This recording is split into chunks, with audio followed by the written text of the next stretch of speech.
स्थान, भाव व स्थान के नाम को संज्ञा कहते हैं। जैसे व्यक्ति राजू, मीरा, गीता, अशोक, राहुल, हरी, अंकल, एंथनी, रीना, लता, आशा, नरमा आदि।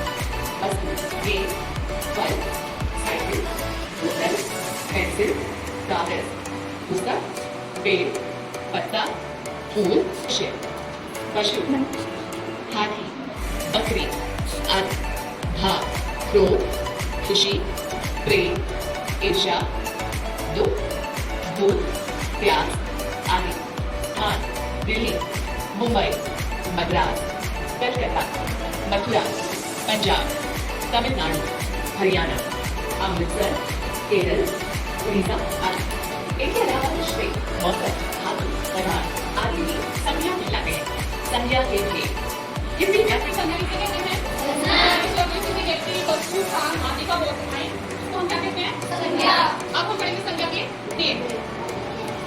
ये भी इस प्रकार है। व्यक्तिवाचक संज्ञा, जातिवाचक संज्ञा, क द्रव्यवाचक संज्ञा, ख समूहवाचक संज्ञा, भाववाचक संज्ञा। पहला व्यक्तिवाचक संज्ञा। पहला है व्यक्तिवाचक संज्ञा, दूसरा है जातिवाचक संज्ञा। जातिवाचक संज्ञा के अंदर इसमें दो रहेंगे। जो पहला है द्रव्यवाचक संज्ञा, दूसरा समूहवाचक संज्ञा और तीसरा है भाववाचक संज्ञा। तो सबसे पहले हम व्यक्तिवाचक संज्ञा के बारे में पढ़ेंगे। संज्ञा जो शब्द किसी विशेष एवं निश्चित व्यक्ति, वस्तु व स्थान की जानकारी देते हैं उन्हें व्यक्तिवाचक संज्ञा कहते हैं। जैसे डॉक्टर भीमराव अम्बेडकर ने भारत के संविधान की रचना की।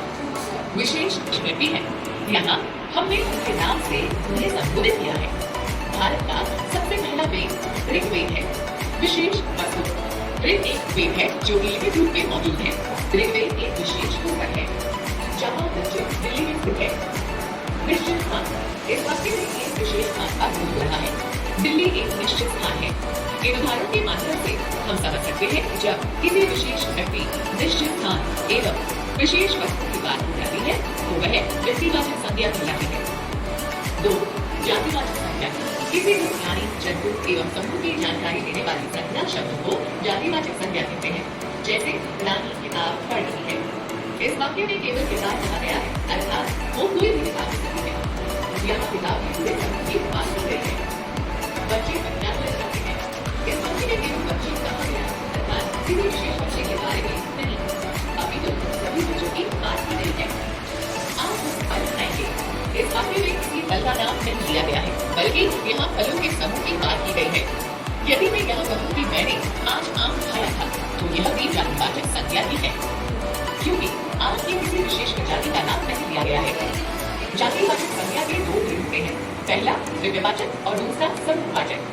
द्रव्यवाचक वह संज्ञा शब्द जो ऐसे पदार्थों तथा द्रव्यों का बोध कराते हैं जिनसे नई वस्तुएं बनती हैं एवं उनका माप तोल किया जा सकता है। ये द्रव्यवाचक संज्ञा कहते हैं। जैसे सोना, चांदी, मिट्टी, लोहा, तांबा, लकड़ी, दूध, पीतल आदि। समूहवाचक संज्ञा ऐसे शब्द जो किसी समूह या समुदाय का बोध करवाते हैं उन्हें समूहवाचक संज्ञा कहते हैं। जैसे कक्षा, परिवार, सेना, जनता, अस्पताल, मंदिर आदि। समूहवाचक संज्ञा के समूह के प्रयोग सुनिश्चित होते हैं, इनको पता चल जा सकता। जैसे पर्वतों की श्रृंखला, नक्षत्रों का मंडल, तारों का पुंज, आकाश का दस्ता, सैनिकों का जत्था, चोरों का गिरोह, गायकों की मंडली, कर्मचारियों या मजदूरों का संघ, भेड़ों का झुंड। भाववाचक संज्ञा जिन संज्ञा शब्दों से किसी व्यक्ति या वस्तु के गुण, दोष, दशा, अवस्था, धर्म आदि का बोध होता है उन्हें भाववाचक संज्ञा कहते हैं। जैसे दया, शांति, प्रेम, अच्छाई, धैर्य, बुढ़ापा, सफलता, सुंदर, बहुमूल्य इत्यादि। भाववाचक संज्ञा में वस्तुओं का बोध होता है जिसका अनुभव हमारा मन या हृदय करता है, किंतु हम अपने नाम को देख सकते हैं, ना ही स्पर्श कर सकते हैं। जैसे क्रोध, आक्रोश, मिठास, शत्रुता, निर्दयता आदि। भाववाचक संज्ञाएं 4 प्रकार के शब्दों से बनाई जा सकती है।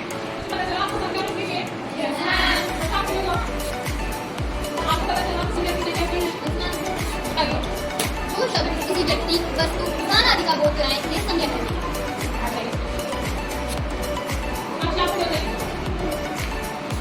संज्ञा कितने के पढ़ेंगे? कौन कौन से हैं? नाम बताइए।